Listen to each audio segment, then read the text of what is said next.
L'autre est miroir du désir et énigme du sujet.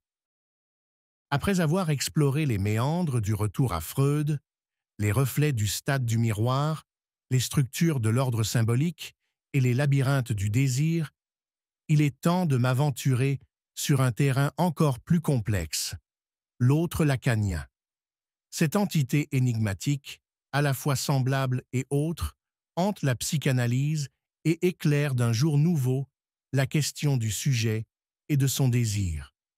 Je note également que ce concept central du système lacanien est souvent mal compris, et pire encore, mal interprété du fait que Lacan distingue clairement deux conceptions de l'autre.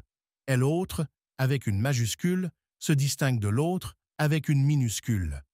L'autre désigne l'individu concret que nous rencontrons, tandis que l'autre représente l'ordre symbolique et la norme sociale.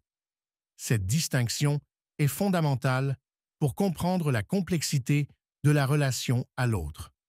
J'insiste car confondre l'ordre symbolique et un être de langage, dit sujet du langage, le langage est donc maître, c'est confondre l'effet et la cause, car, d'un point de vue strictement lacanien, notre semblable n'est qu'une conséquence du langage.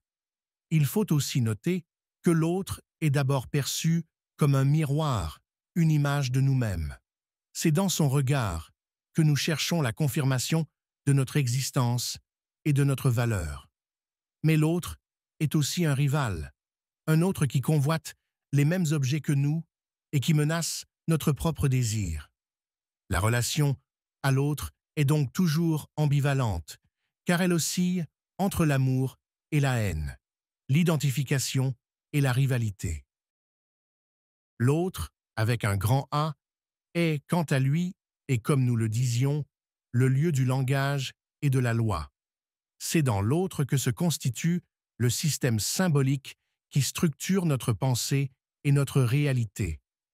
La loi, qui nous interdit et nous limite, est également le prix à payer pour vivre en société et pour accéder au langage. L'autre est donc à la fois source de frustration et de liberté, car il nous permet de canaliser nos pulsions et de construire des relations durables avec les autres. Quant au désir, selon Lacan, celui-ci est toujours médiatisé par l'autre. Nous ne désirons pas un objet en soi, mais l'image de cet objet dans le miroir de l'autre. Le désir est donc une quête de reconnaissance et d'amour, une tentative de combler le manque que nous ressentons face à l'autre.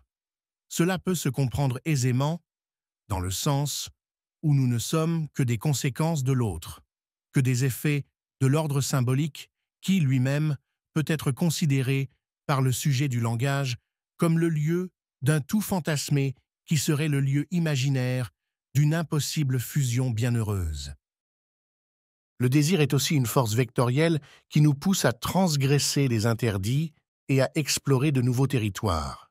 Il est le moteur de l'évolution psychique car il nous incite à dépasser nos limites et à nous confronter à l'inconnu. On voit ici la parfaite logique, soit le réel, de la pensée lacanienne et son concept de subjectivation nous le démontre car la subjectivation est un processus qui se déroule dans le champ de l'autre. Et c'est bien évident car le sujet se construit en s'identifiant aux signifiants et aux valeurs de l'autre. Il intériorise la loi et les interdits, ce qui lui permet de se constituer comme une personne à part entière. Notons que ces lois et ces interdits sont écrits dans l'ensemble des signifiants qui constituent l'autre. Ils ne sont qu'une combinaison possible des signifiants en l'autre, combinaison qui renvoie à du signifié, ce qui n'est pas le cas de toutes les combinaisons possibles. L'autre lacanien est également le lieu de l'énigme, car étant à la fois le lieu du langage et de la loi, le miroir dans lequel nous nous réfléchissons et le rival qui convoite les mêmes objets que nous.